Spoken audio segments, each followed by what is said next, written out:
Hi everyone, good afternoon, good evening, good morning, depending on where you're watching from. So today I came across this voice notes by Chimamanda Ngozi Adichie, and I decided to drop it here.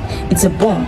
So I don't know, Nigerians, you people did not see this coming. You see, we cannot close our eyes and watch. We cannot open our eyes and watch soup enter our eyes this time around. We're not gonna let this happen. We're not gonna let things slide. So our own person, okay, a novelist, a philanthropist, intelligible, name it, lady, young lady, okay, caliber, lady with swag, Chimamanda Ngozi Adichie, drop this bombshell, okay, a letter that she wrote to Biden, okay, who happens to be the president of US, concerning the situation of Nigeria. So now she is asking, or she's trying to tell them the situations of things in this country. So I don't want to say too much, okay, because this lady is so intelligent, okay, outspoken, okay. You will hear everything in this voice note I'm gonna drop right now. So please listen and drop comments and also share, okay. So these our leaders, okay, those that think that they're going to rig election and go scot-free, they don't, and they will not see this coming, okay. So now please watch, share, and drop comments and click on the follow button if you're not following me, okay. See you on the next one. Bye. Elections would be rigged because elections were always rigged. The question was how badly. Sometimes voting felt like an inconsequential gesture as predetermined winners were announced.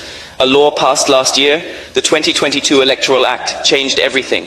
It gave legal backing to the electronic accreditation of voters and the electronic transmission of results in a process determined by the Independent National Electoral Commission, INEC. The chair of the commission, Professor Mahmoud Yakubu, assured Nigerians that votes would be counted in the presence of voters and recorded in a results sheet, and that a photo of the signed sheet would immediately be uploaded to a secure server. When rumors circulated about the commission not keeping its word, Yakubu firmly rebutted them. Nigerians applauded him. If results were uploaded right after voting was concluded, then the ruling party, the All Progressives Congress, APC, which has been in power since 2015, would have no opportunity for manipulation. Technology would redeem Nigerian democracy.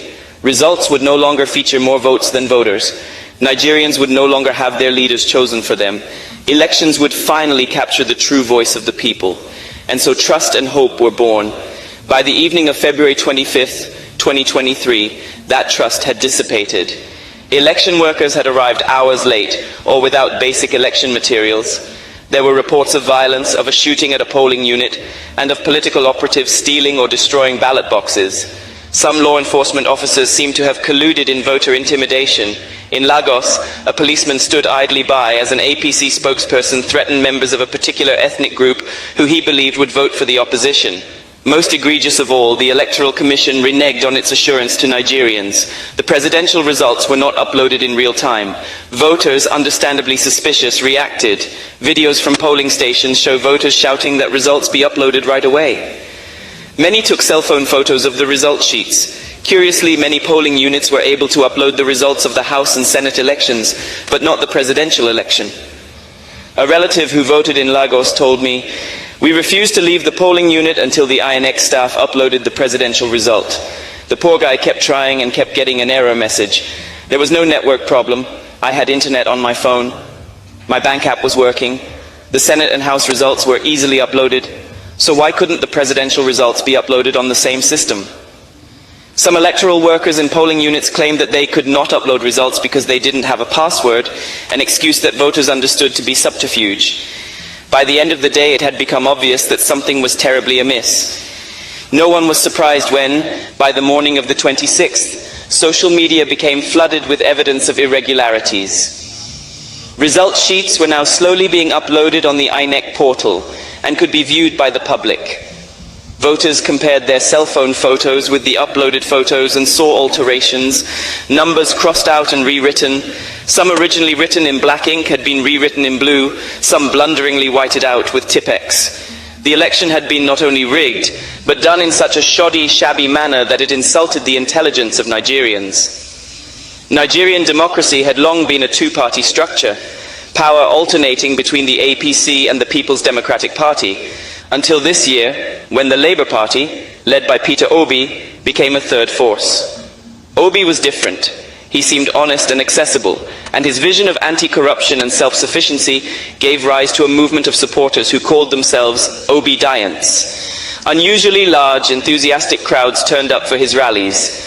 The APC considered him an upstart who could not win, because his small party lacked traditional structures. It is ironic that many images of altered result sheets showed votes overwhelmingly being transferred from the Labour Party to the APC.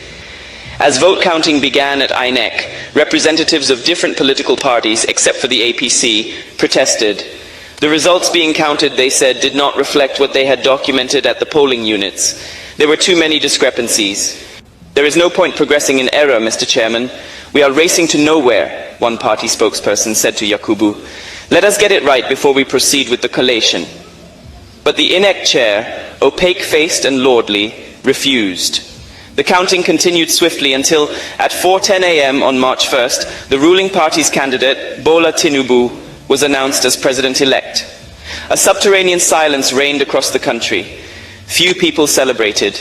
Many Nigerians were in shock. Why, my young cousin asked me, did INEC not do what it said it would do? It seemed truly perplexing that, in the context of a closely contested election in a low-trust society, the Electoral Commission would ignore so many glaring red flags in its rush to announce a winner. It had the power to pause vote counting, to investigate irregularities, as it would do in the governorship elections 2 weeks later. Rage is brewing, especially among young people. The discontent, the despair, the tension in the air have not been this palpable in years.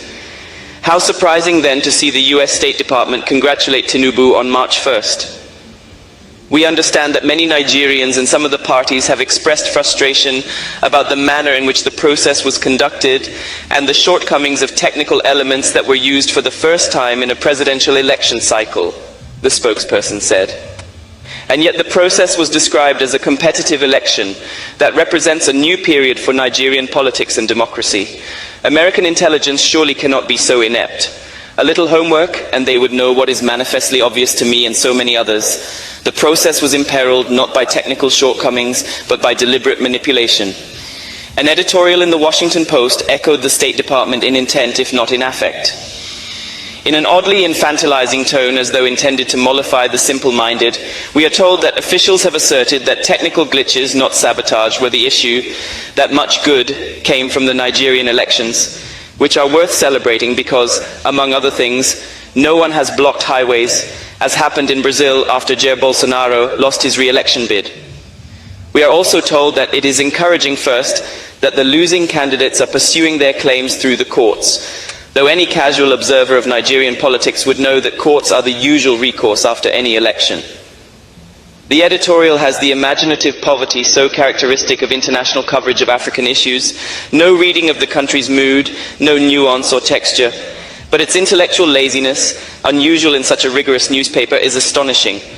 Since when does a respected paper unequivocally ascribe to benign malfunction something that may very well be malignant, just because government officials say so? There is a kind of cordial condescension in both the State Department's and the Washington Post's responses to the election, that the bar for what is acceptable has been so lowered can only be read as contempt. I hope, President Biden, that you do not personally share this cordial condescension. You have spoken of the importance of a global community for democracy and the need to stand up for justice and the rule of law. A global community for democracy cannot thrive in the face of apathy from its most powerful member. Why would the United States, which prioritizes the rule of law, endorse a president-elect who has emerged from an unlawful process? Compromised is a ubiquitous word in Nigeria's political landscape. It is used to mean bribed, but also corrupted more generally. They have been compromised, Nigerians will say, to explain so much that is wrong, from infrastructure failures to unpaid pensions. Many believe that the INEC chair has been compromised, but there is no evidence of the astronomical US dollar amounts he is rumored to have received from the president-elect. The extremely wealthy Tinubu is himself known to be an enthusiastic participant in the art of compromising.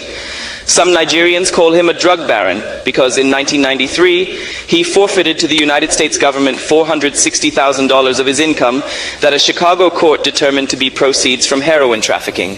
Tinubu has strongly denied all charges of corruption. I hope it will not surprise you, President Biden, if I argue that the American response to the Nigerian election also bears the faint taint of that word, compromised, because it is so removed from the actual situation in Nigeria as to be disingenuous. Has the United States once again decided that what matters in Africa is not democracy, but stability? Perhaps you could tell British Prime Minister Rishi Sunak, who quickly congratulated Tinubu, that an illegitimate government in a country full of frustrated young people does not portend stability. Or is it about that ever-effulgent nemesis, China, as so much of US foreign policy now invariably seems to be? The battle for influence in Africa will not be won by supporting the same undemocratic processes for which China is criticized. This Nigerian election was supposed to be different, and the US response must not be business as usual. The Nigerian youth, long politically quiescent, have awoken.